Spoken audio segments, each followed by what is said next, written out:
Hello everyone, welcome back to my YouTube channel. तो आज के इस वीडियो में मैं आपके सामने एक इवैल्यूएशन दिखाने वाला हूं आपको, जो कि आरबीआई की है। और ये वाली इवैल्यूएशन मुझे काफ़ी इंटरेस्टिंग लगी, जो मैं चाहता हूं कि आप देखो। ये क्वेश्चन मैनेजरल ग्रिड थ्योरी का था और एक सिंपल क्वेश्चन था, जितना कॉम्प्लेक्स क्वेश्चन नहीं था। लेकिन जो राइटअप लिखा गया है उसमें कितने सारे फंडामेंटल मिस्टेक्स हैं वो आप इसमें देख पाओगे।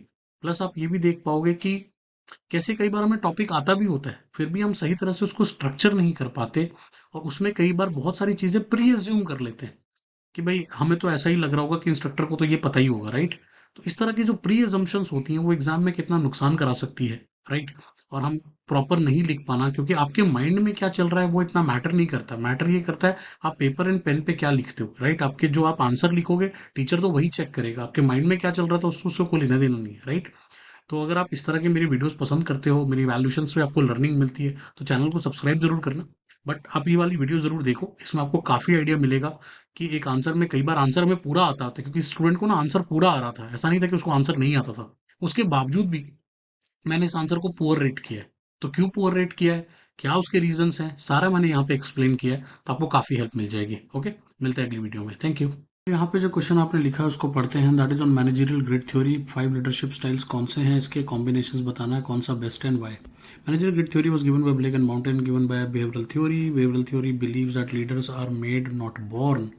सच थ्योरीज, यार बिहेवियरल थ्योरी तो कोई तो ट्रेड थ्योरी की लाइन लिख दी है आपने। बिहेवियरल थ्योरी तो कुछ और ही कहती थी यार, पहली लाइन में इतना बड़ा fundamental blunder. Such theories look at what leaders can leaders do. Since leadership behaviour को स्टडी करता है, बिहेवियरल थ्योरी तो सारा। Since it is known as what leaders do the same has been. और पूरा का पूरा आपका जो फोकस है वो तो मैनेजरल ग्रिड थ्योरी पे है ही नहीं। आपको पहली लाइन लिखी बस ग्रिड थ्योरी के ऊपर, आपको बताना चाहिए था भाई 9x9 का मैट्रिक्स है, एक्स एक्सिस पे क्या है, वाई पे क्या है, क्यों है, क्या ऑब्जेक्टिव था इसको बनाने का। बहुत ही पुअर स्टार्ट है इस क्वेश्चन का। कंसर्न फॉर प्रोडक्शन क्या है, तो टास्क ओरिएंटेशन है, फोकस ऑन, ठीक है। फिर इनकंसिस्टेंट राइटिंग दिख रही है, कहीं 2 लाइन में एक लाइन में लिखा है, एक्सप्लेन किया, नीचे वाला अपने 4 लाइनों में एक्सप्लेन किया। मैंने relationship oriented focus on more interpersonal behaviour and, ठीक है चलो। फिर आप एकदम से जंप इन करके उसके उसमें चले गए बिना लिखे हुए, यहाँ लिखा है आपने, चलो। एक तो यार प्रॉपर फॉर्मेटिंग तो किया करो। इसके 5 लीडरशिप स्टाइल से पहला हो गया इम्पोवरिस्ट मैनेजर स्टाइल 1-1। अब देखो ना, आपने ये पूरा का पूरा आप 1-1 की बात कर रहे हो, राइट। लेकिन अगर देखा जाए तो 1-1 अभी तक आपने मुझे यही नहीं बताया कि 1-1 क्या है भाई। क्या है 1-1, 1-2, 1-9, 1-9 ये है क्या, आपने समझाया मुझे। आप तो पहले से अज्यूम करके चल रहे हो कि मुझे ये पहले से ही आता होगा। मुझे कुछ नहीं आता भाई, जो आप लिखोगे मैं वही जानता हूँ।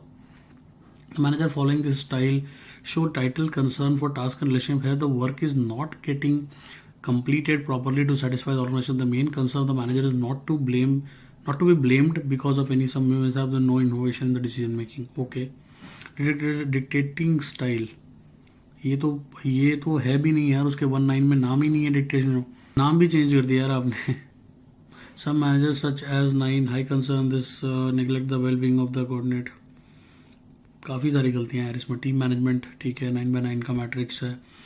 Both the worlds fancy writing यार, जरूरत नहीं है यार, आप ब्लॉग जुड़ी लिख रहे हो। बोथ द वर्ल्ड्स का कोई सेंस ही नहीं बन रहा, 2 अलग अलग डायमेंशंस की आप बात कर रहे हो। Such type of leadership exercise juggle between the need of the organisation and the employees. ठीक है, कंट्री क्लब की 1-9 manager such leadership put emphasis on the, जो मेन बॉडी पार्ट है एटलीस्ट उसमें जो आपका जो मेन है वो आपने फिर भी सही लिखा है। मिडिल ऑफ द रोड 5-5 कहाँ है भाई, यहाँ लिखा है 5-5, ओके ठीक है गुड। आगे हाइवर और 9-9 कहाँ है, 9-9 यहाँ लिखा था, ओके। आपने सही तरह से इसको, उसका स्ट्रक्चरिंग भी सही तरह से नहीं लिखा है। However such communicated to with the according to me the best leadership style depends upon the environment of the organisation. अरे यार क्लैरिटी से एक तो लिखोगे, आपको डिपेंड्स तो मैनेजमेंट में सब कुछ ही डिपेंड्स होता है, लेकिन एक क्लैरिटी से तो बताओगे ना। क्वेश्चन जब क्लियरली पूछ रहा है तो आप क्लियरली बताते कि भाई 9x9 बेटर है या 6x7 बेटर है या 7-6 बेटर है, कुछ भी बेटर आप लिखते। बट क्यों बेटर है वो लिख देते, बस कहानी खत्म। आपने तो और इंस्ट्रक्टर को कंफ्यूज कर दिया कि भाई मेरे हिसाब से मेरे को क्लैरिटी नहीं है, ऐसा सिचुएशन होगा तो ये करो। मैंने सिचुएशन पूछी नहीं आपसे, पुअर रेट करूंगा इसको। स्ट्रक्चर वाइज भी पुअर है, कंटेंट वाइज भी मुझे पुअर लगा, और बी पार्ट भी काफ़ी कमज़ोर लगा मुझे इस आंसर का। Thank you.